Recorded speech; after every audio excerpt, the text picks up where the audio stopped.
Moi, hello. Welcome back to the Finntegration Society channel. I'm glad you are here. My name is Dale and I am an immigrant. This is the second half of my discussion of transportation options here in Finland. Last week I talked mostly about buses and how you can actually exist here in Finland without having or relying on a car. This is true, but an important factor in that equation is what are called last mile options. These are typically understood as what one would use to get from the last mile or kilometer that was the nearest bus or train stop to their actual destination, like home, school, or work. In Finland, in my town of Lahti, there are actually very few destinations that you would want to go to that are not adequately served by buses, and the last mile of your journey, actually and usually the last few hundred meters or so, is typically completed by, gasp, walking. I know, this is a terrible and fearsome concept for folks coming from a perspective based on life in the US, where there is little or no separation of uses between the areas where cars are master and where pedestrians and cyclists are expected to exist. Sidewalks and bike lanes are often usurped by cars that will park, drive on, or otherwise obstruct these paths, according to what is convenient for them. Therefore, you are literally risking your life if you attempt to share the roads with cars or trucks. In the US, law enforcement will typically ignore or minimize these infractions that literally endanger the lives of those who are trying to use alternative modes of transit, e.g. things that are not cars. This only serves to encourage drivers to speed, bully, and otherwise disregard the idea of sharing the roads with anyone who is not in another car, and sometimes not even then. In Finland and in many EU countries, this war over separation of uses was fought and decided many years ago, sometimes centuries ago, and pedestrians emerged victorious. This means that cities are planned and built around walking. The first consideration was how people would get around on foot. That's why here in Finland, you will pretty much always see a clearly defined pathway near or adjacent to the roadways, with very few exceptions. These pathways and byways are off limits to motorized vehicles like cars and motorcycles, although they are usable by bicyclists and scooter riders. The pathways are well designed and sometimes are even delineated almost as a road would be, with lanes for traffic in both directions, and many are even marked on one side for pedestrians and on the other for bicycles and scooters. What? I know, it's hard to believe, and yet it's true. This is yet another reason why so many Finns find car ownership to be unnecessary and expensive, because it is. Besides walking, there are many last-mile options for those who cannot or do not want to walk, including taxis, scooters, and bicycles, all of which are available on a for-hire basis. A scooter company called Tier pretty much dominates the scooter business here in Lahti, although in the larger towns there are competitors, but they all operate on basically the same model. Download and install their app, link a payment method to it, done. Once you have the app, you will simply locate an available scooter visually or on the app, and then you will unlock the scooter. You are charged a small fee for this unlock, typically €1, and then you will pay a permanent fee for the ride itself. There are ways to save money on this process. For example, Tier offers a monthly unlock pass, whereby for a small fee of say €6, you no longer pay this unlock fee. This is quite a deal for those who might want to use a scooter to go half a kilometer or so up a hill, but don't want to pay €3 for the privilege. Like a bus pass, this makes it economical to jump on a scooter for a short trip and only pay €1 or so, since the permanent fee is about 26 cents. Tier scooters are everywhere in Lahti and also in other major cities in Finland. They also offer a monthly pass option for about €30 that includes unlimited unlocks and 150 included minutes. If you go over the allotted minutes, you will still receive free unlocks and you just pay the per minute rate. Some things to watch out for when using a rental scooter are: first, you want to make sure that where you are going is part of their allowable zone for ending your ride, as these are clearly defined by the scooter company according to their planning model. So you grab a scooter by your front door and think you will just take it to your workplace. You don't think to check the app because your job is right off a major road and there are bus stops again literally 50 meters from the front door of your job. So off you go. I tried this option the first day of my new job. I left 45 minutes early for an 8-minute ride or a 25-minute walk, and I barely made it to work on time. How can this be so, you ask? Well, when I got to my job, I hopped off the scooter and attempted to end the ride. Surprise! Not allowed outside the parking zone. So I began to backtrack my path, going even farther and farther back towards my flat, as I tried repeatedly to end the ride unsuccessfully. Meanwhile, remember, the per-minute clock is ticking, so my 8-minute 3-euro ride is now a 20-minute 7-euro ride. By the time I found a place I could end the ride, I was halfway back to my flat. Talk about a mission fail. A bus would have actually been faster and cheaper, even with the transfer. So, the moral of the story is make sure that you can end your ride where you are going. Just because you see a scooter at your house or at your job does not mean it was correctly parked there. You can leave them anywhere, but you will get billed for many minutes plus a 5 euro out of area charge.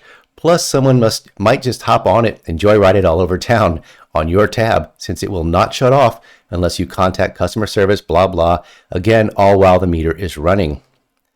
Tier scooters and city bikes both suffer from this limitation on their use. So again, be aware of where you can park the scooter at the end of your ride. It's the same with the city bikes, except that these can only be parked in designated zones, typically marked with turquoise paint, as in these pictures. You cannot end a bike ride wherever for this reason. Although there are several end ride spots for the city bikes, and they are typically well thought out, like most things in Finnish society. So you will find these blue zones near markets, near bus stops, and right in the middle of the tori. Here's a picture of one of these spots, and you will notice a man using an app to unlock one. City bikes are a great option for younger people who like to ride bikes, and for those who are going point to point where there are designated end zones to stop the ride. But again, you cannot take one of these bikes to your flat, as there will be no way to end the ride there, unless you live next to a blue zone, of course. Keep in mind, scooters and city bikes are seasonal, so they are not going to be around in the winter for obvious reasons. Don't buy a season pass for a scooter or bike in late November, for example.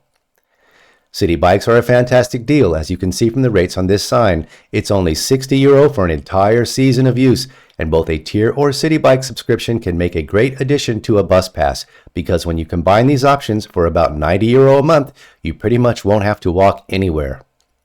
Unless you want to, and many Finns do. You will see women and men wearing 1,000 euro worth of designer clothing and shoes walking for a kilometer or two just because. Clearly, they do not have to walk, and in fact, they probably have a fancy car parked back at home. It's just easier and more convenient in many cases to just, gasp, walk.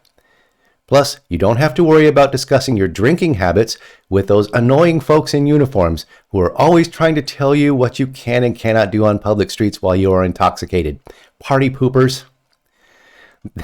This is why you do not see or hear about many under the influence arrests or citations, since there are too many sensible alternatives to being stupid, and Finns are not, as a general rule, stupid people. Plus, the police here seem to be more focused on keeping the peace and on public safety than on beating, stomping, and tasing people to death for not complying fast enough. It seems they are more concerned with helping people than the law enforcers back in the US. It's just another reason why I left that country and will be the subject of a future episode. Speaking of walking, many Finns think nothing of walking a few kilometers because that's not that much, and because parking is usually inconvenient and not cheap or free. A final note about walking. Walking is actually a form of controlled falling, such that with each step, we fall forward slightly, lose our balance, then catch that balance with the next step. I mention this because in the winter, you must be careful when you are walking.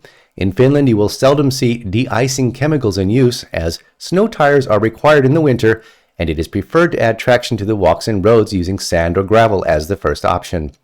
This helps keep the water supply much cleaner and is better for the environment, but the downside is that you should be prepared for slipping on surfaces. You must learn to change your walking style in the winter to a much more conservative walk with shorter steps and a lower center of gravity. You will often see folks Nordic walking here using what looks like ski poles, especially old people. This is because breaking your bones and face is painful. Don't find this out the hard way. Learn to fall like a figure skater. When you start to slip, simply sit down on your butt while keeping your arms to your sides. Do not reach out or try to break your fall. All you will do is break your hands, your hips, or your shoulders. Finnish-made winter shoes and boots are simply much better for this reason. They are designed for the weather and the conditions, so they don't slip as much. There are also spikes that you can buy that attach temporarily to your shoes or boots, and I highly recommend using these in the winter, especially if you'll be walking a lot. These should be taken off when entering a business or home, obviously, but will literally save your butt more than once. I have fallen a few times and I fractured both my hands. I also damaged my shoulder and it has still not healed perfectly over a year later. Then I decided to be careful when I walked in the winter and to learn how to fall correctly. I strongly advise you to do the same before you break any of your bones. You can thank me later for this advice. Also, if you don't need a bus pass during the good weather, winter is a good time to splurge on one, especially if you are not young and invincible. Besides, do you really want to walk in a blizzard? Let someone drive you. Speaking of driving, be prepared to pay to park wherever you are going and be mindful of the signs that are posted with the parking limitations. Supermarket parking lots will typically have free parking for a couple of hours normally, and the way this is enforced is with a thing called a parking disc. If you are parked anywhere with restricted parking, you must have a parking disc, and it must be visibly displayed. Some areas along city streets will also have limited free parking, but don't count on getting any of these spots as they are in great demand, as you can imagine. A parking disc is basically a timekeeping device that you keep visible on your dashboard. It has a rotating dial that you are supposed to set to the time of your arrival. For example, you park in the lot at 1 p.m. You set your dial to 13. Remember, Finland uses the 24-hour or military time system, and then you would have until 15 to return to your car under the posted 2-hour limit. Aha, you think? I am from the US. I will just set my disc to 15, and then I will have until 17 to return and move my car. Ha ha ha! I have beaten the system. Well, yes and no.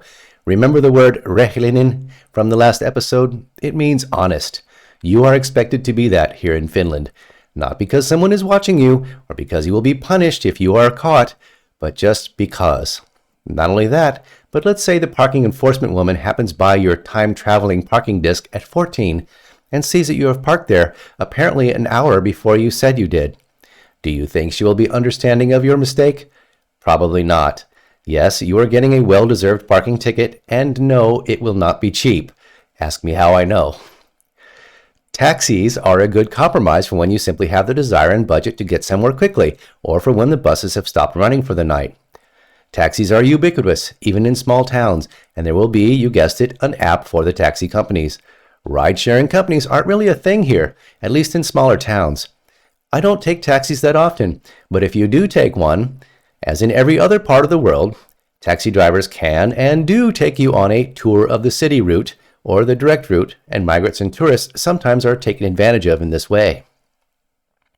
The best way to avoid this is to simply ask the driver to provide you with a price to get to your destination. Here in Lahti, taxis will queue up in the tori, as you can see in this picture. Notice how all the modes of transportation converge on one spot, the center. It's called planning. You can simply walk up to the first driver in line, ask them if they speak any English, and how much it is to a particular address. I've done this a couple of times when the first driver told me like 20 euro to my flat. It's only 3 kilometers away. I just said no thanks and would ask the next driver in line the same question. He said 15 euro. So I hopped in the back, rode to my flat, and guess what showed on the meter? That's right, 15 euro. 5 euro is 5 euro. That's a lot to spend for nothing. Now don't go down the entire line of taxis trying to save 1 euro over the last guy. That's stupid and a waste of time. Just don't get taken for the long ride and you'll be fine. Good drivers know the city and they know how much it is to get to where you are going. Be mindful that the drop charge can be higher because of the day or time of day. Rates are higher on Sunday, for example, and they are higher at night, mostly because drivers who work these hours get paid more, which makes sense. So the same ride to your flat could be 15 euro on Monday at 10 a.m., but 20 euro or more at 3 a.m. on Sunday morning. As I said, taxis are everywhere, and you can even wave them over if you need a ride, and they don't already have a fare. Many Finns will plan taxi rides with a bunch of friends, so everyone chips in a few euro for the ride, and no one's wallet takes the big hit. This works well if everyone is going to the same place, like a bar or a party. Taxis also come in many configurations, large to small. There are wheelchair-equipped taxis and even larger van-type vehicles that can carry many passengers or that big-ass TV you bought, so just tell the service what kind of ride you need. If you have an ajokortti or driver's license, of course you can rent a car from any of the agencies that are in your town, but be mindful that many rental vehicles are manual transmissions. even vans and trucks. So if you can't drive a stick, make sure you specify that you want an automatic. There is a rental service called 24 Piste that rents vans by the hour. You can see one of the vans in this picture. This service is very useful for moving flats, picking up big TVs or dining tables from the thrift store, and so on. These typically cost 40 or 50 € for 2 hours, plus the fuel you use. Be mindful of the transmission. Once again, I can drive pretty much anything, but I rented a van once that I had to net search on my phone to figure out how to get the damn thing into reverse. The shift pattern was something I was completely unaware of. It was something like sideways and pull up or something. Embarrassing until I figured it out. Again, be mindful of the transmission type on any rental vehicle you are considering, large or small, and make sure it is an auto if you cannot drive stick. Again, most vehicles here are sticks with few exceptions. It's the exact opposite in the US. Lahti is one of the smaller towns where they literally roll up the sidewalks after midnight on weekdays, and on many streets the traffic control signals are even shut off. This is unusual to see, but you can understand why it is done. Imagine how much energy is saved by not having useless traffic signals working all night for no one to see.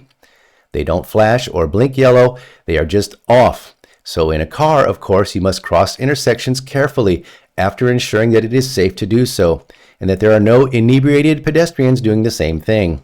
Remember, pedestrians rightfully have the right of way, and even if you are not at fault for hitting one, I imagine you will stack some points on your license and will be scrutinized carefully in the future.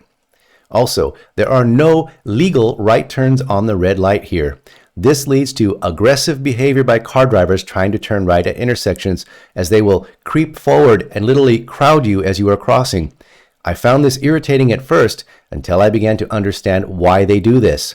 But be mindful of it and don't assume that they see you, as they may not. And even when they do, they don't stop. They just slow down. In the winter season, most smart Finns will equip themselves and their gear with visibility-enhancing reflectors, and these are plentiful and cheap, even free, so there is no excuse to not use them. Many companies will hand out free promotional keychains with reflectors, and I have a collection of sorts. Here's a picture of my backpack, equipped with a few of my favorites. The idea being that you want to be visible in the dark from all angles, front, sides, top, bottom, etc. I even put a couple more of these on my parka, and there are wrist and ankle wrap-style reflectors you can use on your wrists and ankles. Many Finns will add a reflector vest or harness on top of all of this, and in my opinion, the more reflectors you wear, the safer you will be. Make it easy to be seen by drivers, and most will yield to you as a walker with a good attitude. This episode has run incredibly long. If you have stuck with me to the end, thanks. If you have learned something useful from it, please be sure to like the video. It doesn't cost you anything, and it means a lot to me. And it helps grow the channel. If you have a question, you can post it below, and I'll do my best to answer it for you. You can privately ask me questions about your specific situation through my Patreon and Ko-fi links in the description. If you are ready to begin planning your Finnish migration journey, email me directly at finntegrationsociety@gmail.com, and I will respond promptly. Also, you should start working on your Finnish language skills as soon as possible, and also learning about Finn culture and history. I highly recommend Cat Chats Finnish and Her Finland for this purpose, and they are linked below. Thanks for joining me today at the Finntegration Society channel. Please like and subscribe and tell a friend. I appreciate it, and it helps motivate me to make more and better content for my 9 viewers. I'll talk to you next week, and maybe go completely off script for the first time. Won't that be a treat for both of us? Anyhow, I look forward to one day saying to you, Tervetuloa Suomeen. Welcome to Finland.